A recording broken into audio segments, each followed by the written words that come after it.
ship is traveling around the world to different geographical locations, experiencing difference in temperature zones. But despite of different temperature zones, have you ever wondered how the ship is maintaining its constant temperature of cargo, or the cabin crew temperature, or the systems or crystal equipment's temperature that are needed to be maintained at constant temperature? And this happened because of refrigeration and air conditioning. Refrigeration plays a vital role in shipping operation for years, whether it is to store the refrigerated cargo,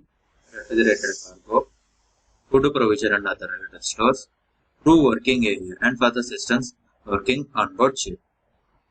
Now, every substance in this world exists in three states of matter: solid, liquid, and gas. These three states of matter are changed with respect to the temperature. For example, start heating up the solid, and at some point, the solid phase changes to liquid phase, and this process is known as melting. And again, start heating up liquid, and at some point, the liquid phase is changed to gaseous phase, and this process is known as vaporization. The conversion of solid to liquid, liquid to gas process can also be reversed. If we start extracting the heat, or to say removing the heat from the gas, then the gas gets condensed and changes its phase to liquid. And again, if we start extracting the heat or removing the heat from the liquid, then the liquid gets solidified. Whereas, on the other hand, if we start heating up the solid, then the solid directly converts to gas. Then this process is known as sublimation. For a better understanding, let us move on to the temperature and heat addition graph. Here, on temperature and heat addition graph, you can observe that at 0 degrees centigrade, the water is in the form of ice. Now start heating up the water and let the temperature to be raised up to 100 degrees centigrade. Then the water starts boiling in liquid phase. Now add even more heat. Then the liquid phase of water at 100 degrees centigrade converted to gaseous phase at 100 degrees centigrade. If we add even more heat after the gaseous phase, then the water in the gaseous phase completely changes to steam at higher temperatures. Here you can observe that at 100 degrees centigrade, the water exists in both liquid state and also in the gaseous state. The process of conversion for liquid state to gaseous state requires some heat, and that heat is known as latent heat, and the temperature at which this phase change occurs is known as saturation temperature. Now, let us discuss about some basic definitions. Saturation temperature.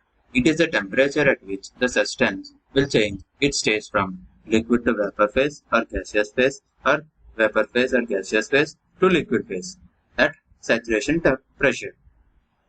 Here on graph, we have seen that at 100 degrees centigrade, the liquid water changes to gaseous state of water, and the temperature at which this phase change is known as saturation temperature.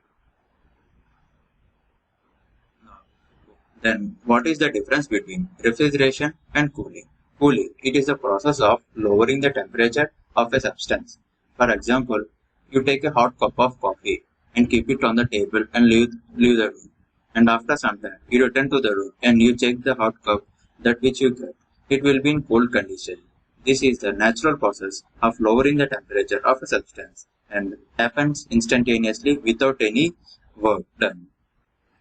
Whereas refrigeration, it is a process of removing the heat from a substance under controlled atmospheric conditions, and that removed heat must be maintained irrespective of the surrounding temperature conditions of that substance. Now, let us discuss about four basic components of a refrigeration system. Refrigeration system with four basic components are compressor, condenser, expansion valve, evaporator. Compressor. The main function of compressor is to raise saturation temperature of a refrigerant so that it can be cooled by the condenser. Condenser. The raised saturation temperature of a refrigerant issued from a compressor is cooled by either by fresh water or by the seawater, and leading to a phase change from gaseous to liquid. Expansion valve. The liquefied refrigerant received from the condenser where it allowed to enter a evaporator chamber at a low pressure liquefied form with the presence amount as required by the evaporator. In this chamber, the low pressure flash evaporated refrigerant passes through a coiled tubes to extract the heat from the surroundings of the evaporator and leading to a phase change of mixture of liquid refrigerant from liquid refrigerant vapor to completely vapor. And this is a basic refrigeration cycle. See the compressor, condenser, expansion valve, and evaporator. Now let us discuss about the flow of refrigerant, starting from the discharge side of a compressor. The compressed refrigerant is flown to the condenser. The condenser is provided with a seawater inlet and seawater outlet, where the raised saturation temperature of a refrigerant is cooled by the condenser, seawater inlet and seawater outlet, causing the phase change from gas to liquid. After that, the phase change and the temperature is cooled. The condenser use the liquid refrigerant to the expansion valve. In the expansion valve, due to the low pressure region, the liquid refrigerant issued from the condenser causes a flash evaporation. The flash evaporation leading to a liquid refrigerant at the outlet of a compressor expansion valve with the mixture of liquid plus vapor. This liquid plus vapor mixture after the expansion valve is passed to evaporator. In the evaporator, the blower is provided with a series of coil tubes where a refrigerant is flown in the coil tubes. And as soon as the evaporator receives a mixture of liquid refrigerant, it starts extracting the heat from the surroundings environment of the evaporator. As it's starting extracting the heat from the surrounding environment, liquid refrigerant mixture is completely converted to the vapor refrigerant. And after converting the vapor refrigerant, this evaporator sends it again back to the compressor suction side. I think now you have understood the flow of refrigerant from compressor to condenser, condenser to expansion valve, and expansion valve to evaporator, and evaporator to again back to compressor. Here, the region between the discharge side of a compressor and condenser is of high pressure and high temperature region. This is due to the compressed refrigerant raising the saturation temperature by compressor, and the region between the condenser and the expansion valve is of low temperature and high pressure region.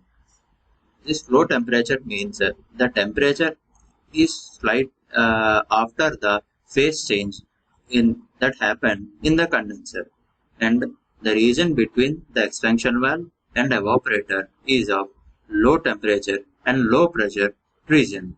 This low temperature and low pressure region is slightly higher than the evaporator temperature, and the region between the suction of compressor and the outlet of the evaporator is further low temperature and low pressure region. This low temperature and low pressure region happened after the extraction of heat from the surrounding environment of evaporator. You can observe that here the closed loop cycle of refrigeration is divided into two parts: high pressure and high temperature region and low pressure and low temperature region. This ends the part 1 video of refrigeration system. In the part 2 video, you will be viewing about the marine refrigeration system that is actually used on board ship. So please stay tuned to the channel. If you haven't subscribed to the channel, subscribe to the channel Blue Jacket and hit the bell icon for further notifications. Thank you.